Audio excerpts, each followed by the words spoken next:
comfortable to me. Do you feel good, or you have? Yeah, I'm a little. I feel like my motion is a little restricted. You feel little, stuck, yeah. right?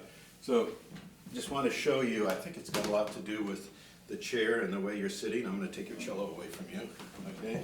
Just with the way you're sitting, I just want to. The point of this is to show how the fact that where we put our legs and the kind of chair we're sitting on actually affects our upper body comfort a lot.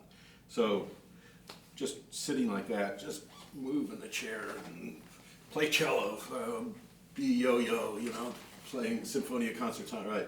So you feel a little restricted, right? Yeah. Yeah. So now I'm going to change your chair in a second, but just move your feet around anywhere you want and see if you can find a place to put your feet where your hands and your arms feel more comfortable. A little more here.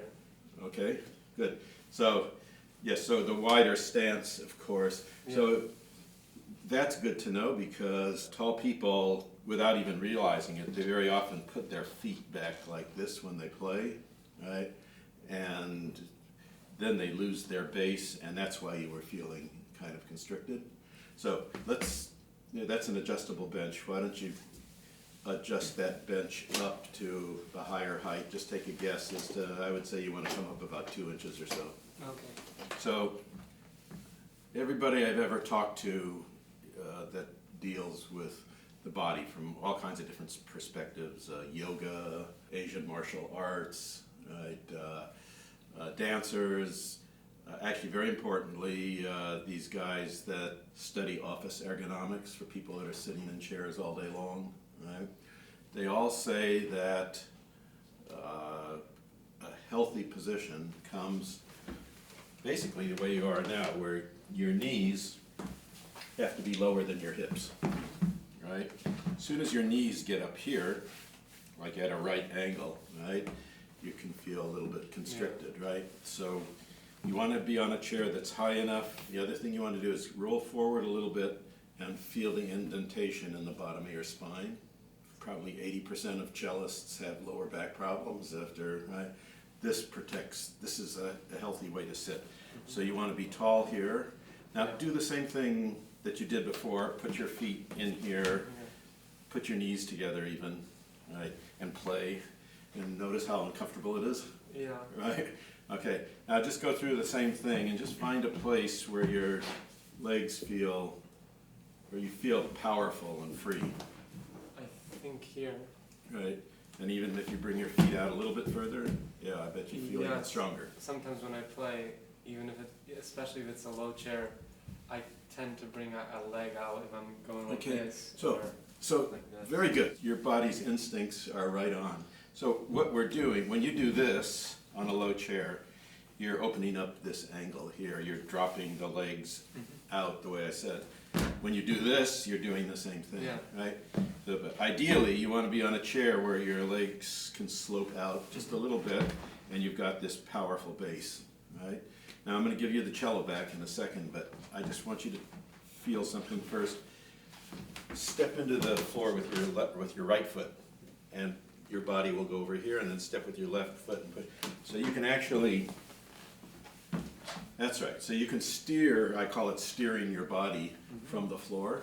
Like I like to say, play from the earth. You know, you want to have. So you will feel much stronger and freer when we do pezzo again now, playing from that position. When you're in like this, you destabilize everything, right?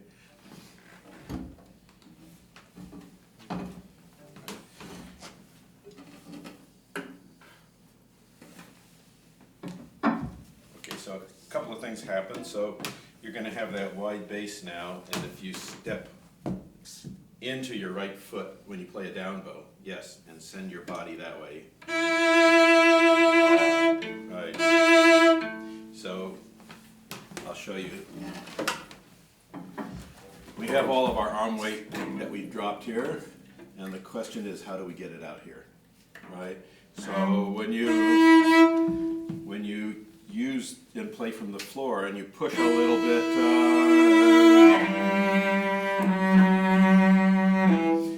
that motion transfers your power out here. Just try it. Okay?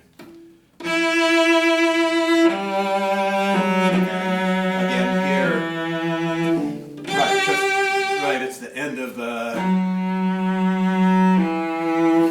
that's where you want freedom, right, for the turnaround.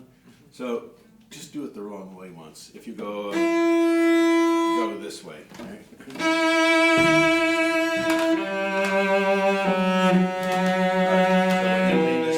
Now you see how you don't feel the weight in the end of the bow. Your weight is going into the floor here, right? So those are the basic sitting principles that I'd like you to work on. And then maybe next time we can talk about end pin heights and things such as that.